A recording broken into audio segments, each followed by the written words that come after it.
구독자 여러분 안녕하세요. 블랙입니다. 오늘은 2차 코로나가 진짜로 터졌다. 전국 비상사태 돌입. 우리는 모든 주식을 다 팔고 현금화 시켜야 할까? 인버스를 사야 할까? 라는 제목으로 영상을 시작해보겠습니다. 한국에서 8월 달에 코로나가 하루에 400명, 300명 이 정도 나왔던 적이 있었습니다. 그런데 최근에는 1000명 이상을 찍었습니다. 한국의 인구를 감안했을 때 이것은 엄청난 숫자입니다. 그래서 몇몇 전문가들은 하루에 2000명을 넘어설 수도 있다고 합니다. 그래서 선제적으로 사회적 거리두기 3단계 격상을 서둘러야 된다, 이런 이야기를 하고 있네요. 그런데 아직 정부는 진단검사를 대폭 확대해서 추가 전파를 차단하고 신규 병상을 더 확충한다는 입장입니다. 진단검사를 확대한다니 진단키트 관련주, 그리고 신규 병상을 더 확충한다니 음압병동, 응급실, 병상 관련주, 이런 것들을 체크할 필요가 있겠습니다. 어쨌든 사회적 거리두기 3단계 격상이 되면은 여러 가지 문제가 발생합니다. 머리도 못 자르고 학원도 못 가고 놀이기구도 못 하고 백화점, 마트도 가지 못합니다. 그래서 사회적 거리두기가 3단계로 격상이 되면은 한국의 내수 위축은 당연히 올 거라 보고 있습니다. 그럼 기업의 실적이 좋지 않을 것이고 이로 인해서 관련 기업들의 주가 하락은 불보듯 뻔할 거라 봅니다. 그렇습니다. 여러 회사들 중에서 경기 민감주에 타격이 예상이 됩니다. 그럼 6월부터 지금까지 한국의 신규 코로나 확진자 수와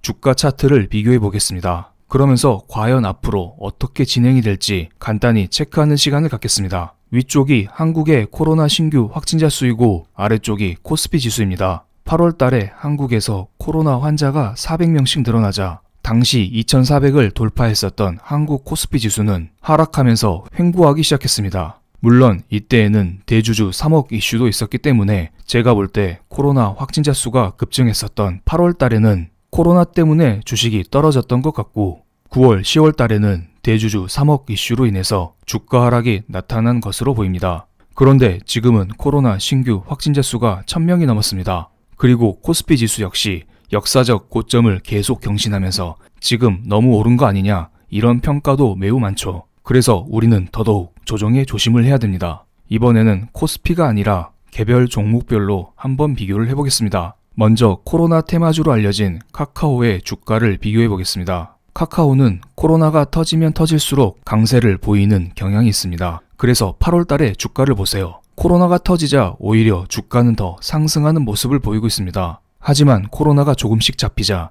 오히려 주가는 빠지고 있네요. 이때는 아마도 대주주 3억 이슈로 인해서 주가가 빠졌던 것으로 보입니다. 이번에는 경기 민감주의 대표주인 한국의 포스코를 예로 들어보겠습니다. 8월 달에 한국에서 코로나가 터지자 포스코의 주가는 쭉 빠졌습니다. 포스코뿐만 아니라 한국의 대부분 경기 민감주들은 포스코처럼 8월 달에 코로나가 터지자 대부분 주가 하락이 나타났습니다. 그리고 여기 특이한 게 있습니다. 11월 초에 화이자 백신이 나오자 주가 상승이 더더욱 가파라졌습니다. 팬데믹 이후에 지금까지 백신은 여러 차례 나왔습니다. 그리고 11월 초에는 백신이 나왔다는 게 아니라 의미 있는 임상 3상 결과가 나왔다, 결과가 나왔을 뿐입니다. 그런데 저는 왜 유독 11월 초에 백신만 중요하게 여길까요? 과거에 화이자 백신을 다뤘던 부분을 오른쪽 위에 링크로 띄워드릴 테니 클릭하시면 여러분의 투자에 조금은 도움이 될 거라 봅니다. 그때 당시 영상을 간단히만 설명드리면 화이자 백신 결과가 나왔던 11월 초가 세계 증시의 터닝 포인트가 되었다고 말씀을 드렸습니다. 당시 완만하게 상승하고 있었던 미국의 10년 만기 채권 금리는 백신 개발 소식으로 인해서 장대 양봉을 여러 방 뽑아내면서 한때 1% 가까이 채권 금리가 올라갔습니다. 그만큼 백신 개발로 인해서 사람들의 경기 회복에 대한 기대감이 커졌다는 것이겠죠.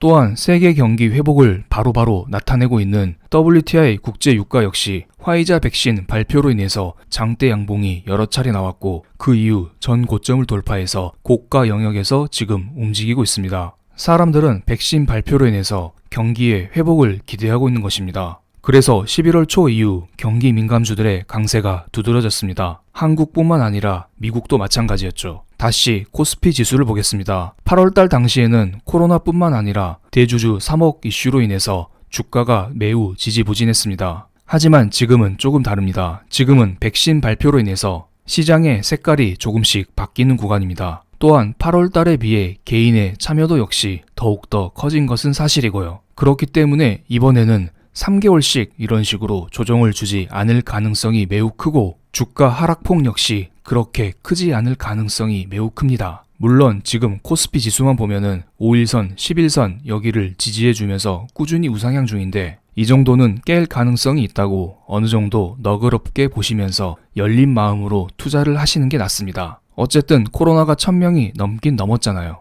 하지만 8월달처럼 이렇게 진행되진 않을 거다. 저는 그렇게 판단을 하고 있습니다. 어떤 분은 댓글로 블랙 너가 신도 아닌데 왜 감히 주가를 예측하려고 하냐 이렇게 말씀을 하십니다. 네, 맞습니다. 저는 신이 아닙니다. 그렇기 때문에 제 말씀은 그냥 참고로만 들어주시면 감사하겠습니다. 여러분의 투자에 참고가 되었다면 저는 그걸로 만족합니다. 당분간 증시 조정이 나올 가능성이 매우 크겠죠. 그럼 경기 민감주들에서 흘러나온 자금들은 코로나 테마주로 흘러갈 가능성이 매우 큽니다. 식당에서는 포장 배달만 가능하다고 했습니다. 그렇게 되면 제지 관련주, 택배 관련주, 그리고 간편식 관련주 이런 것들이 뜨겠죠. 또한 영화관이 금지되었기 때문에 컨텐츠 관련주 역시 강세를 보일 가능성이 큽니다. 또한 학원 독서실이 폐쇄되면 원격 수업 관련주가 뜰 가능성도 있겠네요. 그리고 나머지에 대한 관련주가 여러분 생각나시면 댓글로 달아주시면 감사하겠습니다. 이번에는 인버스 투자에 대해서 알아보겠습니다. 최근에 제가 인버스로 검색을 해봤는데 개미들이 1조 원 쇼핑을 했다. 거꾸로 가는 개미들이 울고 있다. 이런 기사가 포착이 됐습니다. 인버스 관련 상품은 매우 많습니다. 그 중에 대표적인 코덱스 200 선물 인버스 곱하기 2 이 상품을 살펴보겠습니다. 인버스는 주가가 하락할 때 수익이 나는 상품인데요. 그래서 3월달 팬더믹 때 인버스의 주가는 하늘을 찔렀고 그 이후에 인버스는 계속해서 빠지고 있습니다. 코스피 지수가 최저점이었던 3월 19일부터 현재까지 인버스의 개인은 4조 원 정도 누적 순매수를 보여줬습니다. 그리고 최근에도 개인들은 인버스를 미친듯이 사고 있죠. 물론 외국인도 가끔씩 사고 있는데 대체적으로 인버스 매도가 우세하고요. 기관들도 9월 달에 미친듯이 인버스를 사긴 했습니다. 하지만 이 기관은 대부분 금융투자로서 단타 성향이 짙은 애들입니다. 그래서 저는 한결같이 말씀드리고 있습니다. 주가 하락이 무서워서 인버스를 투자할 바에는 차라리 현금으로 들고 계세요. 어설프게 인버스에 들어가다 2배로 깨질 수가 있습니다. 여기에서 영상을 마치면 섭섭하니 하나의 악재를 공유드리면서 영상 마무리하겠습니다. 최근 영상에서 몇 번 말씀드렸던 것입니다. 12월 10일 유럽중앙은행은 통화정책 회의를 열고 양적 완화의 규모를 확대했습니다. 하지만 이러한 정책에 대해서 시장은 약간 실망을 했습니다. 그래서 유로화가 강세로 전환이 됐고요. 돈을 풀었는데 오히려 실망했던 것입니다. 그럼 다가오는 연준회의는 어떻게 될까요? 사람들은 연준회의에서 연준이 돈을 풀 거라 기대를 하고 있습니다. 그런데 제 생각에는 연준이 돈을 아무리 풀어도 사람들은 실망할 가능성이 매우 큽니다. 만약에 연준회의에서 사람들이 실망을 하게 된다면 안전자산인 달러 인덱스가 상승을 하겠죠. 여기에서 사람들의 실망도가 진짜 크면은 미국 증시가 과도하게 하락하면서 한국 증시 역시 과도하게 하락할 가능성이 큽니다. 하지만 실망감이 약하면 미국 주식은 살짝 하락할 것이고 한국 증시 역시 약한 조정을 받을 가능성이 큽니다. 사람들의 실망도는 제가 미리 예측할 수 없습니다. 그래서 연준회의가 우리 증시에 돌발 변수가 될 수 있다. 이런 가능성은 열어두시고 대응하는 게 나아 보입니다. 그리고 당장 코로나 때문에 주가 조정이 나오긴 나오겠지만 만약에 사회적 거리두기 3단계가 시행되면 주가가 안정될 가능성이 큽니다. 원래 주가는 미래를 프라이싱 한다고 하잖아요. 사회적 거리두기 3단계가 시행되면 이거 코로나 앞으로 잡히겠네 이런 기대감을 사람들이 하면서 주가가 안정될 가능성이 큽니다. 그럼 반대로 코로나 테마주가 죽을 가능성도 있겠죠. 이 점은 참고하시면서 매매하시기 바랍니다. 방금 전에 제가 주가는 미래를 프라이싱한다 이런 말씀을 드렸는데요. 내년도 2021년도 10대 그룹의 영업이익이 V자 반등한다는 전망 보고서가 계속 나오고 있습니다. 올해 대비 50% 이상 영업이익이 증가한다고 하네요. 이러한 미래의 영업이익 상승 역시 한국 주식의 중장기적 상승 요인이기 때문에 참고하셔서 투자하시기 바랍니다. 그럼 오늘 영상 여기에서 마치겠습니다. 감사합니다.